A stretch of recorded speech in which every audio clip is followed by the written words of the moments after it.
oneui 8.5 is now official. But what are the new features that we have here on the final version versus what we have here on the beta on the S25 Ultra? Let's go. Samsung have just taken the wraps off the Galaxy S26 series, and with it, they've brought a whole new set of features for oneui 8.5. To see what is truly new, let's compare it to the beta of 8.5 on the S25 Ultra. So with both of them here, we can kind of see side by side what's been upgraded and what's brand new. First thing, and this is probably like a really small, tiny detail, is if you look on the home screen, there's a new visual, and it comes through the way of the Finder. Samsung have, I guess, taken some cues from iPhone here, or iOS, and you've got a little Finder toggle here on where you can sort of scroll through the home pages. So at the bottom, as you're scrolling, you can see the Finder keeps moving with it, and you can press that Finder to go straight into the Finder, say Finder More. You can turn this on in the home screen settings. There's a toggle that's been put in here to add this in, or if you don't like it, this is why we love Samsung, you just turn it off. But that's not there on Galaxy S25 Ultra and the 8.5 beta, but it is on here. But that's small fry, because the rest of the software is pretty much as is on a visual point of view. You've got the quick panel, which you can customize, of course. You've got the vertical app drawer. All that stuff is kind of there or thereabouts. And all of the apps are still sort of the same, the gallery and that sort of stuff is all very visually the same. The big stuff can be found in Galaxy AI. Samsung have added in some extra stuff in the menu of Galaxy AI versus the old one. But not only have they added the toggles and settings and stuff in, but they've also enhanced existing features, and we're going to go through them. Starting with the new stuff, you've got here something called Now Nudges. Samsung have got this built in, and the whole purpose of this is it basically is contextual. So rather than needing to go activate it, or rather than needing to go make it work and find the app, it works in the existing apps that you've got. So it personalizes it based off messages or calendar, and it sort of just looks for things on your phone and brings it to the surface when you need it. So if someone sends a message about a calendar appointment, it can see what's on your calendar and make sure there's no clash. Or if someone's asking you about photos from a photo album, it will bring that gallery to light and bring that album ready to share. It's all just contextual and designed to make it seamless, as opposed to not having that, I guess you could say. It's just meant to be quietly in the background, and it's all protected as well because it's all happening on your phone. Part of that too is some new notification options within Galaxy AI. You've got priority notifications and notification summaries. We will actually summarize all your notifications together.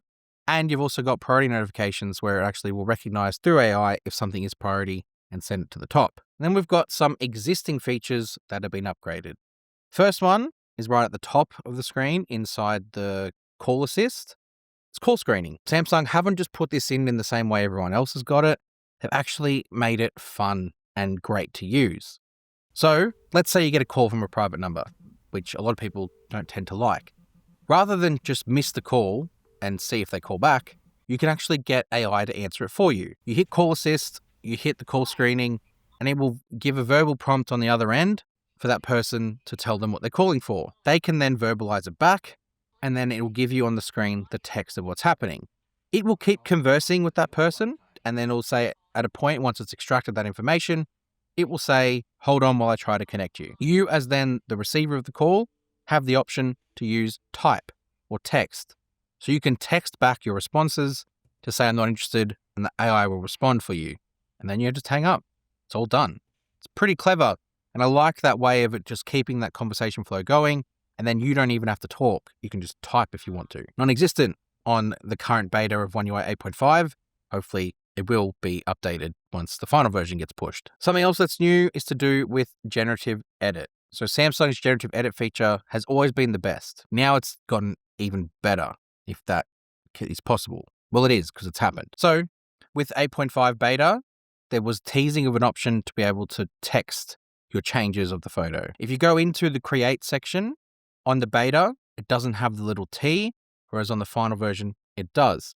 So then when you go into the actual feature itself, you can actually type in what you want to change. This water bottle, for example, I took a photo of that with both phones, and on the S26 Ultra with generative edit, I was able to type my changes that I wanted to be made. And because with the old generative edit, you didn't really have the option to do that, you're limited by what you could do.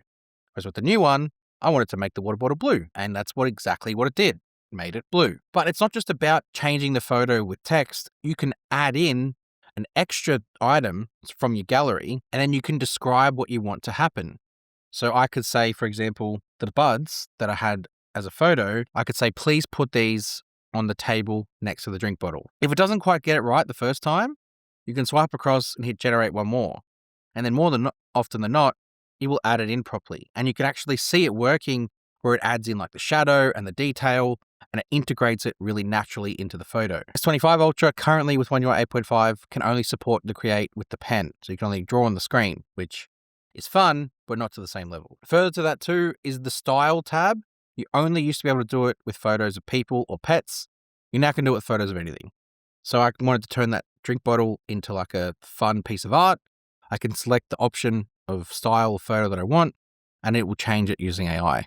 And the results are pretty cool. Further leaning into that whole thing is the Creative Studio, which has replaced Drawing Assist. So before, Drawing Assist was pretty simple. You use your S Pen, draw something, and it will turn it into AI art. They've expanded it, and the version on 8.5 on the beta, you've got the option to type, you've got the option to draw, or you can use a photo for inspiration. And then you've also got styles that you can change it into. Now, Samsung have actually given categories. So you've got a whole new layout. So at the top, you've got something like called the Creative Studio, where it has like little cards where it sort of shows you stuff that you can use it for. And then you click on it and it takes you through to that style. Underneath that, you've got like the Design Studio, where you can actually see options that you've got. So you've got things like create a sticker, invitation, greeting card, wallpaper even. Wallpaper one's really cool because you can literally describe what you want or add a photo for inspiration, and you can create a wallpaper for your phone. I actually had an idea for an app that would do this, and now Samsung have just gone ahead and done it. Thanks, Samsung. Once you've created the thing that you want to create, whether it be that birthday invitation, it will save it as a project. Then you can go back into it and you can sort of rechange things should you want to. It's very, very clever, and I really like the option that it gives you with it. It also works inside Samsung Notes. So it's now part of the Samsung Notes feature set where you can, again, go in and like create an invitation, maybe turn it into a PDF later and then send it off.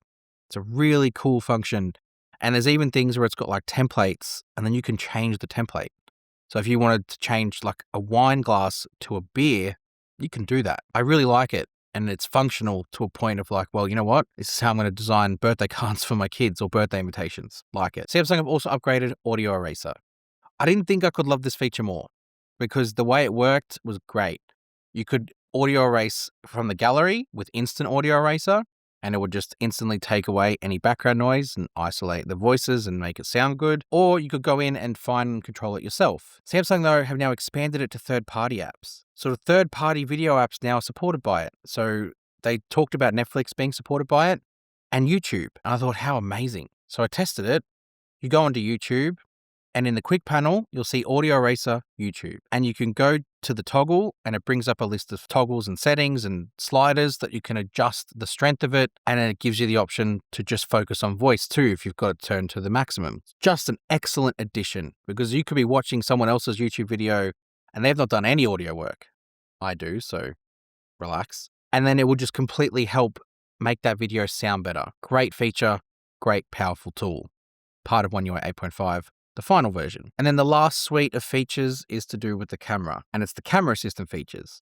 Now I have got a full video breaking down every single new camera upgrade on the Galaxy S26 Ultra, and that could be worth going to check out.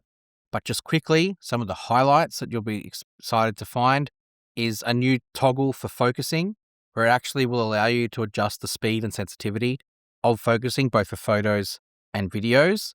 I don't think that's going to be hardware locked to the S26 Ultra. I think that could be rolled back. There could be some that could be hardware locked, like for example, the 24 megapixel default resolution. It could not be though, because you can do 24 megapixel in Expert RAW. So we'll just have to wait and see what Samsung do.